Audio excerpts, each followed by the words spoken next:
বন্ধুদের সঙ্গে ফাইনাল খেলা দেখে ভোরে বাড়ি ফেরার পর স্ত্রী মারজান আক্তার মমতাজের সঙ্গে দেরিতে ফেরা নিয়ে ঝগড়া হয়। পরে স্ত্রী ঘরে ফিরে তাকে সিলিং ফ্যানের সঙ্গে ঝুলন্ত অবস্থায় দেখতে দেখেন। বাংলাদেশের আরেকটি অবাক করা গল্প আপনাদের আজকে শোনাবো।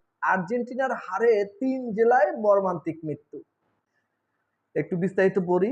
বিশ্বকাপ ফুটবলের ফাইনালে আর্জেন্টিনার পরাজয়ের পর বাংলাদেশে অন্তত 2 সমর্থক আত্মহত্যা করেছেন। এক সমর্থকের মৃত্যু হয়েছে হৃদরোগে আক্রান্ত হয়ে, এবং এই খেলাকে কেন্দ্র করে সংঘর্ষে অন্তত আরও একজন নিহত হয়েছে। হত্যা মামলায় 2 আসামিকে গ্রেপ্তার করেছে পুলিশ।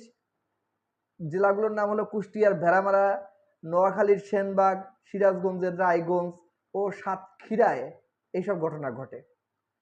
সিরাজগঞ্জের ঘটনা বলি, সিরাজগঞ্জের রায়গঞ্জ উপজেলার পাঙ্গাসী ইউনিয়নের কালিঞ্জা এলাকার ফুটবল খেলাকে কেন্দ্র করে ইলিয়াস খান 26 বছর বয়স্ক নামে এক যুবকের সঙ্গে এলাকার রাসেল আহমেদের কথা কাটাকাটি হয়।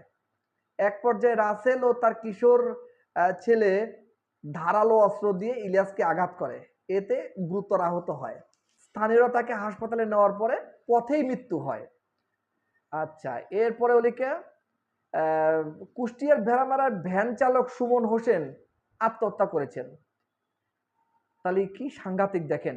তিনি উপজেলার বাহেরচর ইউনিয়নের 16 দাগ চাষি ক্লাব এলাকায় আফজাল হোসেনের একমাত্র ছেলে। পরিবারের সদস্যরা সোমবার ভোর রাত্রে 5টার দিকে নিজ বাড়িতে তার ঝুলন্ত মরদেহ উদ্ধার করেন। পারিবারিক সূত্র জানা যায়, আর্জেন্টিনা ও স্পেনের মধ্যকার ফাইনাল খেলা দেখে ভোর 4টার দিকে তিনি বাড়ি ফেরেন। বিশ্বকাপে আর্জেন্টিনাকে সমর্থন জানিয়ে আগের রাতে নিজের উদ্যোগে খিচুড়ি ও মাংস রান্না আয়োজন করেছিলেন। খেলা শেষে নিজ কক্ষে গিয়ে দরজা বন্ধ করেন। তার স্ত্রী জেমি খাতুন ভোরে উঠে তাকে বাঁশের আড়ার সঙ্গে নাইলনের দড়িতে ঝুলন্ত অবস্থায় দেখতে পান। চাচা শ্বশুর রবজেল ও প্রতিবেশী আব্দুল জলিল তাকে উদ্ধার করে উপজেলা স্বাস্থ্য কমপ্লেক্সে নিয়ে গেলে সেখানকার কর্তব্যরত চিকিৎসক তাকে মৃত ঘোষণা করেন। কি সাংঘাতিক অবস্থা দেখেন। এরপরে বন্ধু রিপন আলী বলেন, সুমন আর্জেন্টিনার বড় ভক্ত ছিল। বাবা আফজাল হোসেন জানান, সুমনের 2টি সন্তান রয়েছে। ভেড়ামারা থানার অফিসার ইনচার্জ মোহাম্মদ জাহিদুল ইসলাম বলেন, পরিবারের অভিযোগ না থাকায় ময়নাতদন্ত ছাড়াই মরদেহ হস্তান্তর করা হয়েছে। আর থানায় অপমৃত্যুর মামলা হয়েছে, এটা স্বাভাবিক এক ঘটনা। আর একটা ঘটনা হলো, খেলা দেখাকে কেন্দ্র করে নোয়াখালীর সেনবাগে আলাউদ্দিন ওরফে রায়হান 27 বছর বয়সী স্ত্রীর সঙ্গে ঝগড়ার পর গলায় ফাঁস দিয়ে আত্মহত্যা করেছেন। তিনি কেশরপাড় ইউনিয়নের কেশরপাড় গ্রামের কুয়েত প্রবাসী আব্দুল বারেকের ছেলে। মা কাজল বেগম জানান, বন্ধুদের সঙ্গে ফাইনাল খেলা দেখে ভোরে বাড়ি ফেরার পর স্ত্রী মারজান আক্তার মমতাজের সঙ্গে দেরিতে ফেরা নিয়ে ঝগড়া হয়। পরে স্ত্রী ঘরে ফিরে তাকে সিলিং ফ্যানের সঙ্গে ঝুলন্ত অবস্থায় দেখতে দেখেন।